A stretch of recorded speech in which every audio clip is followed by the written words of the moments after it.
जय श्री राम दोस्तों, वॉक पे चर्चा में आपका स्वागत। मोदी जी क्यों?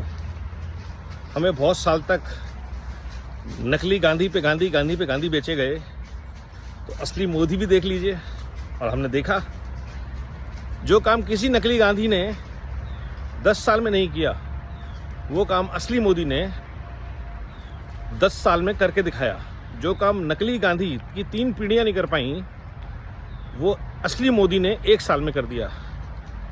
और असली मोदी के साथ आपको मिलते हैं पैकेज ऑफर में आते हैं पीयूष गोयल, नितिन गडकरी, स्मृति ईरानी, हरदीप सिंह पुरी जैसे कद्दावर डिलीवरी वाले ऑनेस्ट लोग।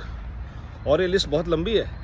अश्विनी वैष्णव जैसे रेल मंत्री, राजीव चंद्रशेखर जैसे IT minister, and the list goes on. आप देखते जाइए। आरके सिंह जैसे पावर मिनिस्टर, सारे के सारे कर्मयोगी और मेरिटोक्रेसी बेस्ड लोग।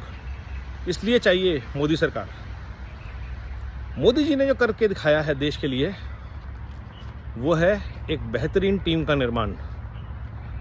एक मिनिस्टर डिलीवरी पे फोकस्ड, एक मिनिस्टर अपने अपने आउटकम से focused.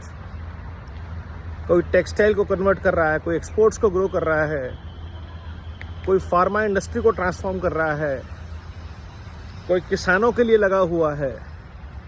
But her minister perform कर रहा है, और जो परफॉर्म नहीं कर रहा उसका थोड़े दिन में तबादला हो जाता है। स्पोर्ट्स मिनिस्ट्री का एग्जांपल देख सकते हैं आप। तो ये जो चीज़ें हैं, ट्रांसफॉर्मेशन एट मल्टीपल लेवल्स, वो एक मोदी नहीं कर रहा है। मोदी जी सिर्फ चेहरा है, उनके पीछे भारत का विश्वास है 140 करोड़ देशवासियों का। उससे भी ज़्यादा उनके पास करीब 100 से ज़्यादा कद्दावर नेताओं की टीम है। 1000 से ज़्यादा सॉलिड ब्यूरोक्रेट्स हैं जो हर मिनिस्ट्री में और पीएमओ में लगे हुए हैं फोकस डिलीवरीज पे। ऐसे ही नहीं, हर घर नल पहुंच रहा, जल से नल पहुंच रहा, जो कि नल से जल। ऐसे ही नहीं घर बन रहे, ऐसे ही नहीं औषधियाँ सस्ती बिक रही, अस्पताल बन रहे, यूनिवर्सिटीज़ बन रही। एक पूरी टीम, हज़ारों लोगों की टीम, मिनिस्टर्स, ऑफिसर्स, और जिनको चुन चुन के लाया गया है, फोकस्ड ऑन डिलीवरी, जो जानते हैं कि प्रधानमंत्री का मिजाज क्या है। अगर काम नहीं होगा, जब प्रगति की मीटिंग होती है तो हर एक का आउटकम अकाउंटेबिलिटी तय होती है। इसलिए मोदी जी विश्वास से कहते हैं कि जिस प्रोजेक्ट का उद्घाटन मैं करता हूँ, शिलान्यास मैं करता हूँ, उसका उद्घाटन भी मैं करता हूँ। ये विश्वास आता है डिलीवरीज पे, जब आपके पास एक बहुत सॉलिड टीम होती है। वो टीम जिसके ऊपर पिछले 10 साल में एक भी भ्रष्टाचार का, फंड्स के डेविएशन का, गलत तरीके से काम करने का कोई इल्ज़ाम नहीं है। आप किसी भी मिनिस्टर की बात कर लीजिए। इवन ऑपोजिशन ये जो बात बोलती है कि मोदी जी की टीम जो है वो बहुत अच्छा काम करती है, लेकिन मोदी जी बेकार लेता है। ये बात कोई नहीं समझता कि एक टीम तब काम करती है उसका कैप्टन अच्छा होता है, and the captain is Narendra Damodar Das Modi. तो भारत ने जिस टीम को चुना है और जिस टीम ने डिलीवर किया है, वही टीम जो है वो नरेंद्र मोदी का चेहरा है।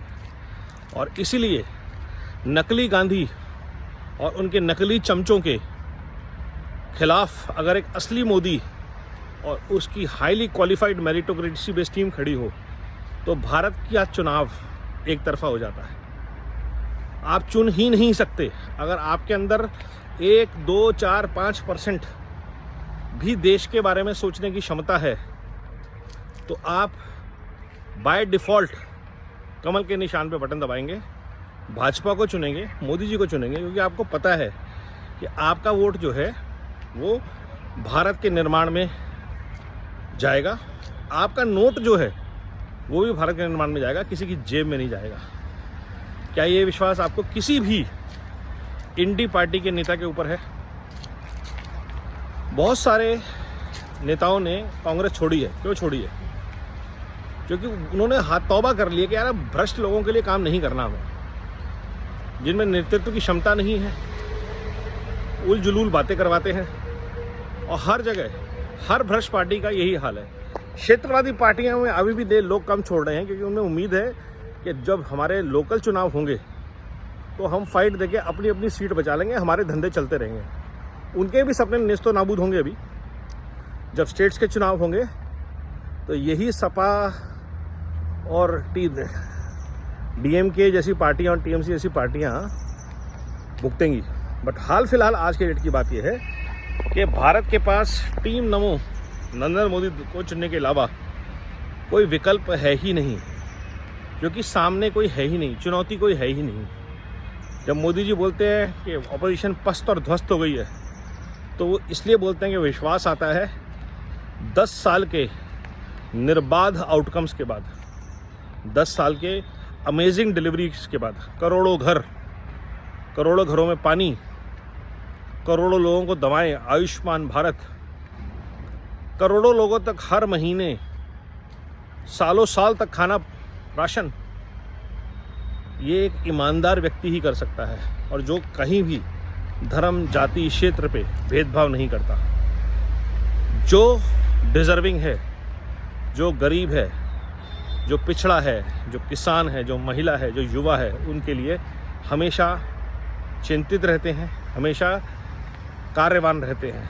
ये कर्मयोगी की पहचान है। इसलिए भारत चुनेगा फिर एक बार कर्मयोगी सरकार, भारत चुनेगा फिर एक बार मोदी सरकार, और इस बार अब की बार 400 पार। वंदे भारत, नमो भारत, जय हिंद।